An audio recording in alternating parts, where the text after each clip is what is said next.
Fala, estudantes de saúde, sejam muito bem-vindos a este resumo. Hoje a gente vai construir uma ponte fascinante.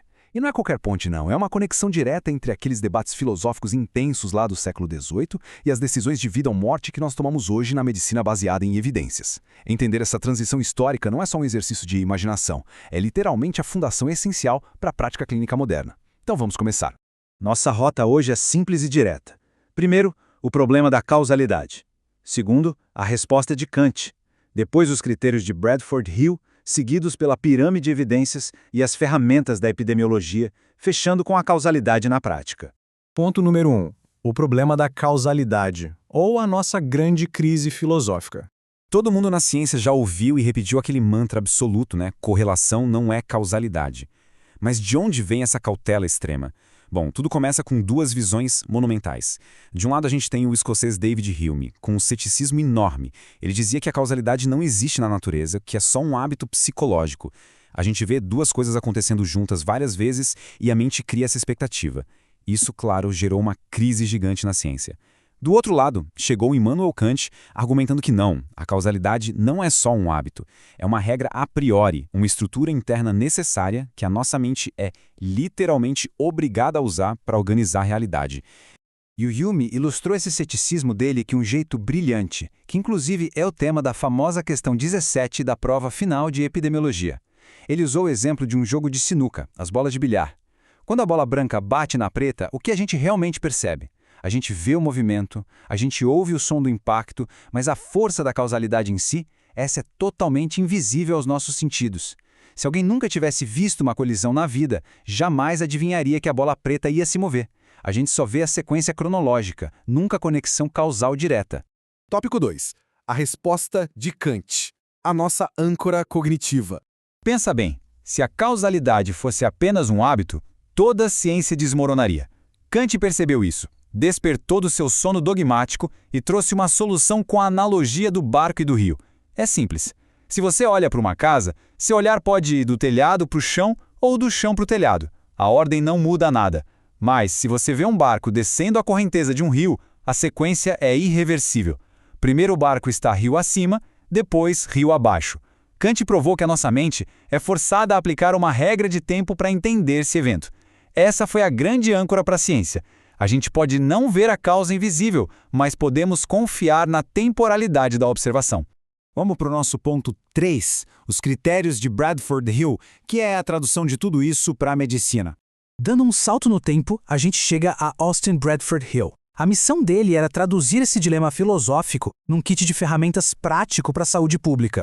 Ele criou 9 diretrizes para inferir causa e efeito a partir de dados estatísticos. Mas atenção, estudantes, são diretrizes, não leis rígidas. Um ótimo exemplo é o critério da especificidade. Ele era ótimo para doenças infecciosas no passado, mas hoje é um critério super fraco. Por quê? Porque um fator como cigarro, por exemplo, é multifatorial. Ele causa câncer, doenças cardíacas, asma e por aí vai. Mas olha, no meio dessas diretrizes existe uma exceção monumental. Uma regra que não pode ser quebrada de jeito nenhum. Isso cai direto nas provas, como na clássica questão 16 de epidemiologia, que pergunta justamente qual é esse critério indispensável, o famoso sine qua non. E a resposta é absoluta. A regra de ouro é a temporalidade. A exposição ao risco tem, inquestionavelmente, que acontecer antes da doença. É o Baco no rio do Kant, aplicado na clínica. Sem temporalidade, é impossível afirmar qualquer relação causal. Chegamos ao tópico 4. A pirâmide de evidências. O arsenal clínico. Sabendo o que procurar, a medicina precisava de uma estrutura confiável. Foi assim que surgiu a pirâmide de evidências. A gente sai lá da base, com a ciência básica e a opinião de especialistas, vai subindo pelos estudos observacionais até atingir o topo absoluto de rigor com os ensaios clínicos randomizados e as meta-análises. É o momento exato onde a filosofia fica para trás e entramos na coleta de dados da vida real. Número 5. Ferramentas da epidemiologia. É a prática de fato. Para testar essas hipóteses no campo, a epidemiologia tem desenhos de estudos específicos. O estudo transversal, por exemplo, é como tirar uma foto. Ele mostra aquele instante, mas falha absurdamente em provar a temporalidade. Já o estudo de caso-controle olha para o passado. É ótimo para doenças raras, mas tem aquele baita problema do viés de memória, o que nos deixa com o estudo de coorte. Ele acompanha grupos saudáveis caminhando para o futuro. Por isso, a coorte é o padrão ouro dos observacionais. É ela quem garante que a exposição, de fato, veio antes da doença. Aplicando isso matematicamente, que é o que importa no fim do dia, imagina que um estudo de coorte mostra uma incidência de 15 casos por 1000 num grupo exposto a um fator de risco, contra só 5 casos no grupo não exposto. Se você divide 15 por 5, acha um risco relativo de 3. Na prática da medicina, isso significa que essa exposição triplica o perigo de adoecer.